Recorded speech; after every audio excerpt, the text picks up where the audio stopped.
ایک ننھا سا بچہ دریا میں بہا دیا گیا، لیکن یہی بچہ ایک دن ایک پوری قوم کی تقدیر بدلنے والا تھا۔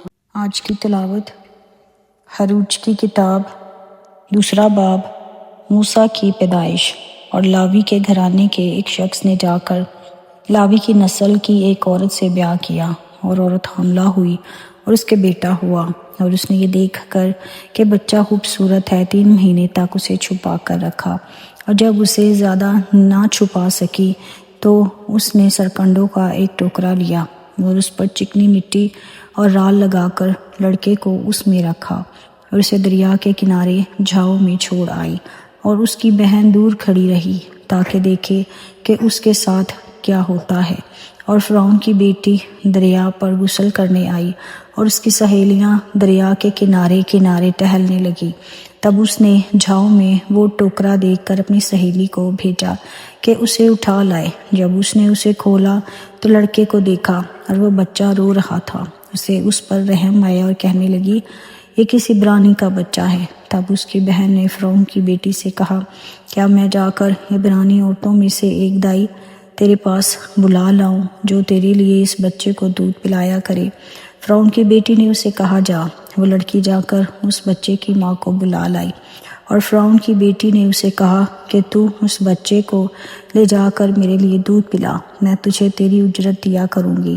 وہ عورت اس بچے کو لے جا کر دودھ پلانے لگی۔ جب بچہ کچھ بڑا ہوا تو وہ اسے فرعون کی بیٹی کے پاس لے گئی، اور وہ اس کا بیٹا ٹھہرا، اور اس نے اس کا نام موسیٰ یہ کہہ کر رکھا کہ میں نے اسے پانی سے نکالا۔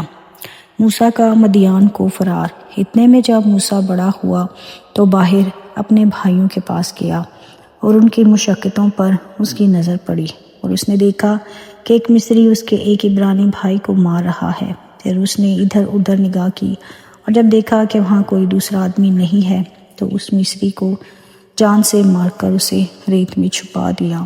پھر دوسرے دن وہ باہر گیا اور دیکھا کہ وہ 2 عبرانی آپس میں مار پیٹ کر رہے ہیں۔ تب اس نے اسے جس کا قصور تھا کہا کہ تو اپنے ساتھی کو کیوں مارتا ہے؟ اس نے کہا، تجھے کس نے ہم پر حاکم یا منصف مقرر کیا؟ کیا جس طرح تو نے اس مصری کو مار ڈالا مجھے بھی مار ڈالنا چاہتا ہے؟ تب موسیٰ یہ سوچ کر ڈرا کہ بلا شک یہ بھید فاش ہو گیا۔ جب فرعون نے یہ سنا تو چاہا کہ موسیٰ کو قتل کرے، پر موسیٰ فرعون کے حضور سے بھاگ کر مدیان میں جا بسا۔ وہاں وہ ایک کنویں کے نزدیک بیٹھا تھا، اور مدیان کے کاہن کی 7 بیٹیاں تھیں۔ وہ آئیں اور پانی بھر کر کھٹڑوں میں ڈالنے لگیں تاکہ اپنے باپ کی بھیڑ بکریوں کو پلائیں، اور گڈریے آ کر ان کو بھگانے لگے۔ لیکن موسیٰ کھڑا ہو گیا، اور اس نے ان کی مدد کی اور ان کی بھیڑ بکریوں کو پانی پلایا۔ اور جب وہ اپنے باپ راؤیل کے پاس لوٹیں تو اس نے پوچھا کہ آج تم اس قدر جلد کیسے آ گئی؟ انہوں نے کہا، ایک مصری نے ہم کو گڈریوں کے ہاتھ سے بچایا اور ہمارے بدلے پانی بھر بھر کر بھیڑ بکریوں کو پلایا۔ اس نے اپنی بیٹیوں سے کہا کہ وہ آدمی کہاں ہے؟ تم اسے کیوں چھوڑ آئے؟ اسے بلاؤ کہ روٹی کھائے۔ اور موسیٰ اس شخص کے ساتھ رہنے کو راضی ہو گیا۔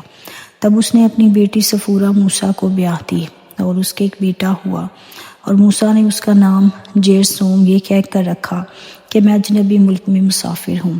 اور ایک مدت کے بعد یوں ہوا کہ مصر کا بادشاہ مر گیا، اور بنی اسرائیل اپنی غلامی کے سبب سے آہ بھرنے لگے اور روئے، اور ان کا رونا جو ان کی غلامی کے باعث تھا خدا کے حضور پہنچا، اور خدا نے ان کا کراہنا سنا، اور خدا نے اپنے عہد کو جو ابراہیم اور اسحاق اور یعقوب کے ساتھ تھا یاد کیا، اور خدا نے بنی اسرائیل پر نظر کی اور ان کے حال کو معلوم کیا۔ اور کلام کے پڑھے اور سنے جانے پر خدا کی برکت و خدا کا شکر ہو۔ God bless you.